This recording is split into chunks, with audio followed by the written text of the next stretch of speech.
各位粉絲、各位朋友，歡迎大家嚟到祖哥客爆呢個頻道啊！身邊我呢個主持靚女咧就叫做 Renee。大家好呀，我 Renee 啊。係啦，咁啊較早之前我哋上咗幾條片啦，咁今次咧又有得爆啦，因為啱啱發生咗嘅啫。喂，請你講先。今次唔係騙案啊，唔係俾出邊嘅陌生人騙啊，俾自己屋企人呃啊，真係好心痛啊！好慘啊，真係。係啊，咁我哋咧就睇到一個 case 啦，就係話咧，就係有一個70幾歲嘅婆婆咧，佢賣樓救個仔喎，咁跟住咧就個衰仔咧就係爭住一身嘅賭債啦，咁樣，咁啊跟住咧就層樓咧釘咗契，咁啊逼咗咧阿爸阿媽咧就出街就無家可歸啊！先，佢層樓釘咗係佢阿媽阿爸層樓，即係攞咗佢阿媽阿爸層樓去釘契，即係翻按咗佢阿媽阿爸層樓。係啊，哇！呢個孝順仔真係嗱，我真係詳細啲經過又講俾大家聽啦。咁啊將軍澳嘅一個婆婆啦，咁啊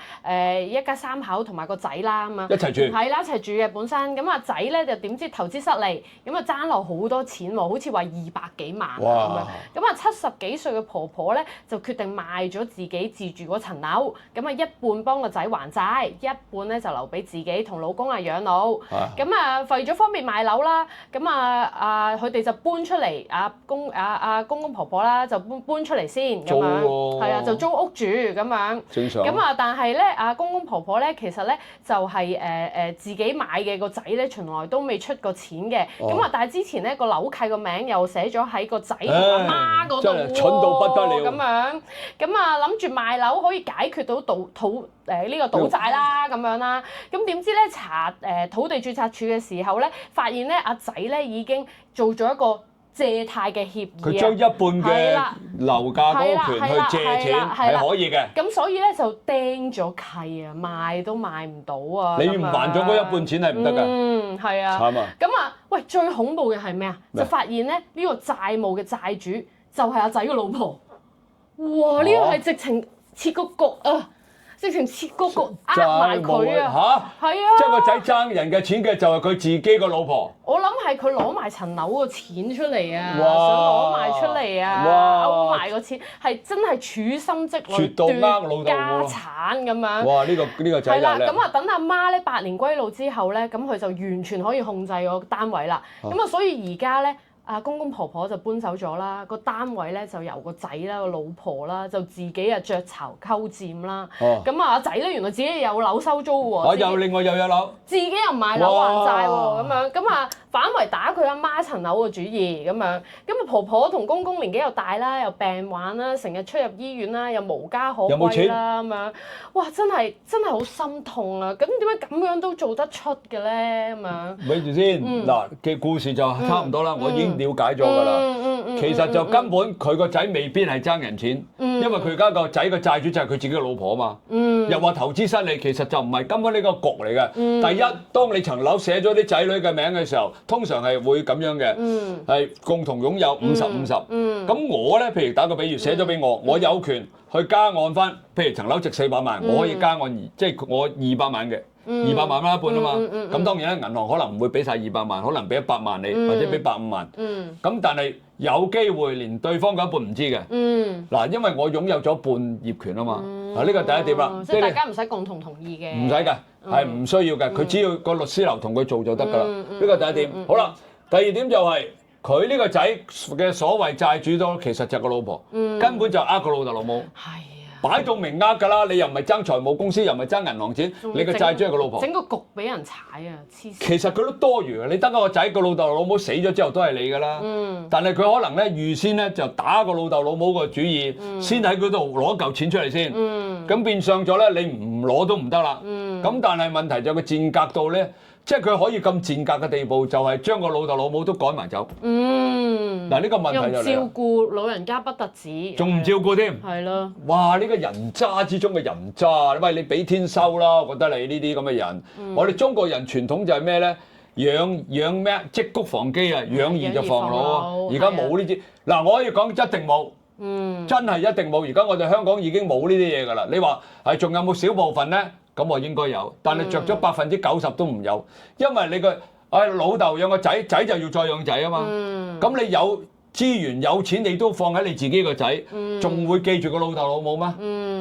會唔會先？咁啊佢唔養自己嘅老豆老母，佢個仔第日都唔養佢喎。你講到個重點啦，其實所有嘢都係一樣嘅啫。咁你話唔係喎？我個仔細啊，佢鬼知啊！記住人在做天在看，冇得走嘅。所以點解我哋中國人成日都講嘅？你睇住心尾嗰幾年啊，就係呢樣嘢啦，冇得走噶。仲有一個問題啦，而家佢咁樣做法，佢而家咁做，咁個兩個老人家點啊？咁咪自己租屋住咯。攞仲有啲咁多錢嘅啫喎。係啊。分分鐘就要攞綜援嘅咯喎。係啊。又唔得喎，佢有層樓喺度，即係仲掛住佢名喎。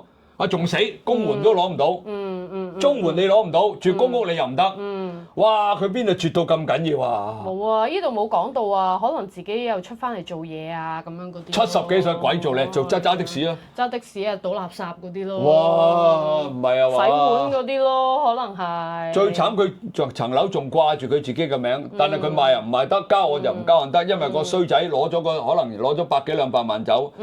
哇！邊度有咁嘅人㗎？呢個世界你幾時死啊？你究竟？我話佢個仔啊！即係嗰啲騙案竟然唔係出邊街外嘅人，有血緣嘅人真係好心痛呢啲。其實我哋即係點講咧？香港地咧，而家個社會咧轉得好緊要㗎啦。即係換句話講，我哋父母嘅關係啊，或者係自己家人嘅關係咧，越嚟越疏遠㗎啦。咁啊，但係我覺得都唔緊要嘅。但係你唔好打自己人主意啊！即係你就算好簡單，你行騙都，喂，你行騙出邊都係唔啱㗎啦。都好過你行騙自己嘅老豆老母。感情啊嘛，你有冇？你養咗你咁多年，佢點面對佢啲親戚朋友？我真唔明喎呢樣嘢啊！佢點面對咧？冇㗎啦，做得呢啲。喂嗱，你咁啱我又㗎啦。你未講呢個題目，我咪話有個古仔講俾你聽嘅，同呢個差唔多㗎。點啊？真事嚟㗎呢個，就我自己親眼見到嘅。咁喺好多年前啊，我都係可能係讀緊書，我未夠20歲嘅時候。咁我以前阿媽咧就喺太古城，嗰陣時太古城起好幾年嘅啫。咁啊，太古城好出名嗰陣時，啲係貴價屋苑啦，唔同而家啦。買得起太古城嘅全部都比較有錢嘅。好啦，咁喺太古城嗰度，咁我媽就喺太古城嘅商場嗰度咧，我仲記得啊，叫翡翠粥麵，我幾好記性啊！我10幾歲，佢喺嗰度咧就做樓面嘅我媽。咁咧，咁每一日咧就賣，即係佢粥粉麵噶嘛。咁咧就每一日下晝有個婆婆，好大年紀㗎啦，起碼70以上㗎啦，就棟住支拐杖入嚟食個粉麵又好。咁食完之後下晝喎，即係中午喎，就因為佢係一個平台花園嚟嘅，佢就食完就行翻出去平台花園一路坐，咁一坐到夜晚食飯嘅時候咧，佢又入嚟食碗飯。咁啊，嚟預示啫。屋企嘅咩咁樣？唔係佢喺上面住㗎，喺太古城住㗎，即係都係屬於頭先講咗啦，有翻啲家境嘅。咁啊奇怪啦，咁我媽佢嚟1次2次3次，日日都係咁喎。咁問下佢啦，傾下偈啦。係啦，傾下偈啦。咁原來佢後生咧就係有錢人嚟嘅，即係佢係做一啲高尚學府嘅老師嚟嘅。係啦，後生嗰陣時，當然啦，佢70幾屆退休。咁我婆婆啊，既然係咁，點解你有咁靚嘅屋啊？太古城做乜你唔翻上去？佢話：我唔翻得上去㗎。點解唔翻得上去？我個新抱咧，日日喺間屋嗰度啊。咁佢拗晒頭，我媽話：咁佢喺間度做咩你唔入到？佢話我入親間屋咧，佢就鬧我，又話我老啦，又話我慢啦，又話我身有臭味啦，日日喺間屋度就不停咁鬧我。我坐佢又鬧，行佢又鬧，坐喺度又話我阻住佢清潔。我入去洗廚房嗰度，佢又話你咁老啊，你唔好喺度做啊，等下切真。總之諸多藉口，就不停咁鬧嗰個老人家。哇！蝦老人家搞錯啊！你話佢呢格衰到幾緊要咧？咁佢點解夜晚食完飯翻去咧？佢就話佢個仔。就夜晚佢收工啦嘛，咁佢個仔翻到屋企之後咧，佢先至夠膽入去，起碼佢個新抱咧就唔夠膽咧喺佢個仔面前日我嘢我，但係咧都係鬧噶啦咁。我阿媽話：咁點解你唔同我仔講？佢話同佢講冇用噶，佢唔信我噶。即係嗰個新抱喺佢個仔面前咧就表現得好好嘅。總之佢個老公一翻咗工咧，佢就開始嚟了啦。其實佢心目中咧就想趕走呢個婆婆。你諗下有個咁大年紀嘅婆婆，日日喺個總之就晏晝就喺度食晏晝食到夜晚先翻去，幾慘啊！呢啲層樓係個婆婆嘅喎。係啊，個婆婆㗎。咁佢後生買落㗎，即係個老公當然走咗啦。係咯。你諗下呢啲咁樣喺咁多年前，我10幾歲，即係講緊40幾年前，已經係發生緊㗎啦。其實呢啲咁嘅人啊，我講俾你聽啦，其實佢心尾唔會好過㗎。一定係佢過得比呢個婆婆更加慘。個世界咧唔會咁樣㗎，個世界其實好圓嘅，你要佢圓佢就圓，你要佢唔圓，你要崎嶇嘅就係一手你自己造成嘅。你諗下啦，你而家好簡講翻你呢個 case 咁樣，佢而家呢個仔，佢其實佢自己笨啫嘛。講真句，佢兩個老人家，佢死咗之後，佢成副身家都係你㗎啦。等唔切啦，而家即刻要用錢啊！你衰仔。咁你我都唔識講，點解可以呢個世界會有啲，即係會有啲咁？咁祖哥係咪即係而家仔女都唔信得過啊？屋企人都唔信得過咧？不嬲都係㗎啦！我同我老婆講，我啲物業咁樣，我同我老婆講嗱。唔係，其實我有間樓寫咗個女名嘅。係。咁我就同佢講，我當年都係咁樣，咁我買咗間樓，即係當年唔係我而家住嘅間，咁我就用個女名，因為我哋唔可以寫兩間樓，即係做唔到按揭。咁我寫一個，我老婆問我：喂，老公啊，嗰層樓我哋嘅喎，首期我哋俾嘅喎，咁你寫咗佢咁點啊？咁我話嗱，唔緊要嘅，反正我哋死咗咧都係歸佢嘅。係。我就睇下你究竟係咪咁貪心，如果你真係咁貪心嘅，咪送俾你咯。咁啊，如果你有閒錢，咁啊自己解決咗自己有一層樓，咁又另外有閒錢，咁啊寫俾仔女又天經地義嘅，但係就要小心啲咯，自己自住嗰層就自己自主，係啊，千祈唔好。我講俾你聽，我見過無數呢啲例子。你寫咗之後，如果你有兩個仔女，兩個就打交，係啦，你寫俾邊個你都死。如果你唔寫嘅，最好你直情同佢講邊個嗱，我教你一招，我好簡單嘅啫，係教你哋一招。你有物業嘅，有物業嗰啲好簡單嘅。嗱，你話啦，我已經寫咗封遺囑，嗰封遺囑裏邊咧就指到明啦。如果當我有一日我退休或者我本身冇錢使嘅時候，你兩個一定要照顧我嘅起居飲食。咁我層樓咧就你兩個分，邊個照顧我嘅我就俾邊個。你要寫，你同佢講得啦。其實你有冇寫都唔知。邊個照顧我嘅，邊個照顧我起居飲食嘅，我就寫邊個。我已經寫好咗㗎啦。但係咁，我已經同我律師講咗，如果邊個到時開頭好唔好到，我會改遺囑。咁你為一層樓幾百萬㗎？啱啊，諗得過啊？啱啊。係咪搏得過？係啊，所以唔好直接寫佢名啊。一定唔可以寫。係啊。你唔寫之後，佢永遠都會仲會諗住你層樓喺背後，佢就到咗你有一日要依賴佢嘅時候咧，佢都會諗。就算俗啲講句，到咗你老啦，佢唔理你。你俗啲，我哋都嗰頭近啦，玩得幾多年啫？92歲，我賣一層樓嘅租地方，我有幾百萬，用得幾多年啦？諗下生仔好唔着數喎，應該唔好生仔喎。啊咁啊唔係，我哋中國人傳宗接代係正常嘅，咁唔係喎，你又講得啱喎。而家啲人越嚟越少生仔㗎啦，而家越嚟越少。你諗下，你呢一生奉獻咗幾多俾啲仔女？你自己講。人生都係為咗佢哋㗎啦，努力都係為咗佢哋㗎。冇錯，我都話啦，如果我同我老婆講笑咁講，我老婆。如果我唔係為咗我女仔女，退咗休啦，享受環遊世界啦。10年前我哋已經可以退休啊！真係唔係話牙刷。10年前已經可以退休啊！使乜而家又做到3、4點啊？而家就為咗要退休啊！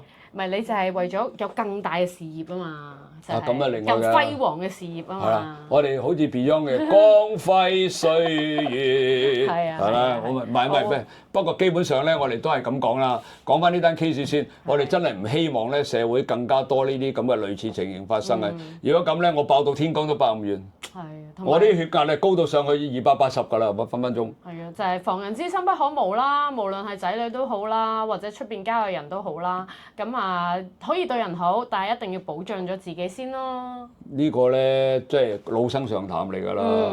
希望大家睇咗我嘅視頻之後咧，對你有所警惕啦。